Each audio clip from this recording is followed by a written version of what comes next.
Mga kababayan, alam niyo po ayon kay dating Senador na Mig Zubiri ay nasa kamay pa rin ng Pangulo kung kanya na bang pipirmahan o hahayaang mag-lapse into law or ibibito itong panukalang batas sa pagpapalawig ng termino ng mga barangay official and SK officials. Yan po ang ating tatalakayin.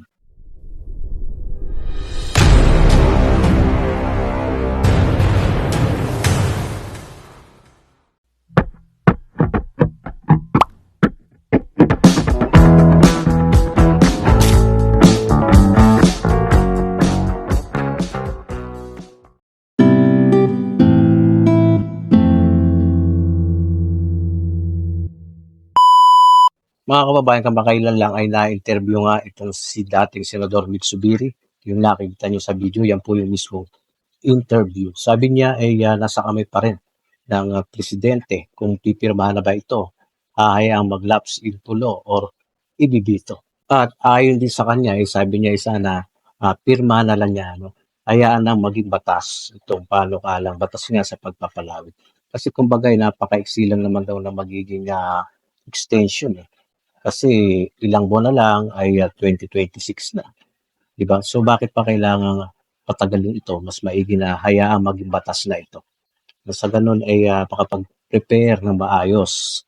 Siyempre, yung COMELEC, kasi hanggang sa ngayon ay yung kanilang calendar activity, kanila pa rin paghahanda ay nakatuon pa rin doon sa December 1, 2025. At alam niyo po, para sa akin lang, kung ako tatanungin niyo, itong term setting bill na ito, fixed term setting bill, kung titignan natin, ay sabi nga ay fixed. Kumbaga pagsasaayos, ginawa na nilang 4 years at mukhang itong term setting bill na nga ito ang magdudulot ng kaayusan kasi kumbaga ito na yung final kung magiging batas na. Hindi na siguro ito ma-postpone sa mga susunod kasi nga tinawag na itong term setting bill or fixed term. Pag napatupad yan, siyempre mag-uumpisa na yan sa year 2026. So every 4 years na po. 2026, sunod yan 30. So bilangin nyo na lang. Tapos magiging termino ay yun nga, every term 4 years, tatlong term. Magkakaroon ng re-election every 4 years. Tingin ko mga kababayan ay for life na ito. Hindi na ito pwedeng baguhin. Kasi nga ayon sa batas na ito, SB number 2816I, term setting bill, proposed bill na pagsasaayos. Kung babasahin lang natin yung mismong title, ang mismong panukalang batas ay fix. Kumbaga, pinix na. Kung ito pa ay siguro sa susunod ay babaguhin pa, ay maaaring i-declare na naman na ito ay hindi na naman naaayon sa batas. At dapat kung ito nga ay mapapatupad na, wala na pong postpone na dapat na mangyayari.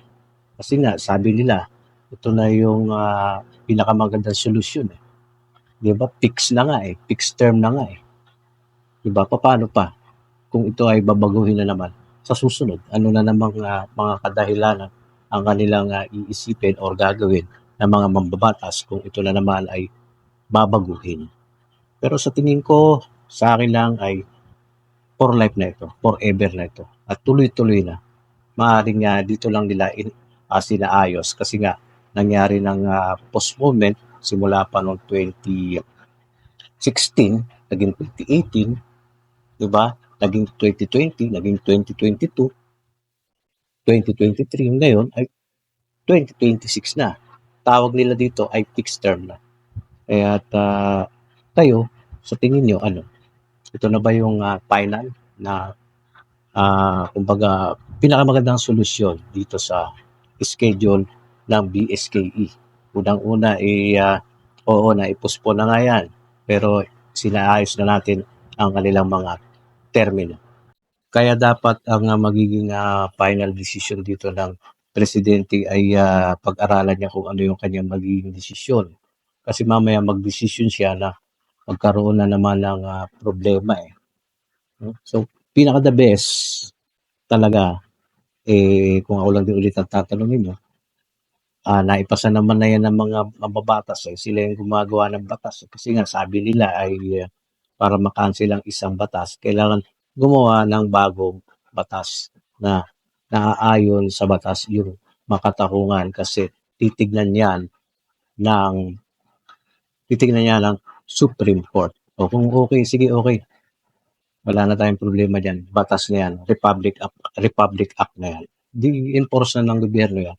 At magiging smooth sailing na yung BSKE sa mga darating pa in the future na mga elections. At panghuling na opinion ko lang ulit.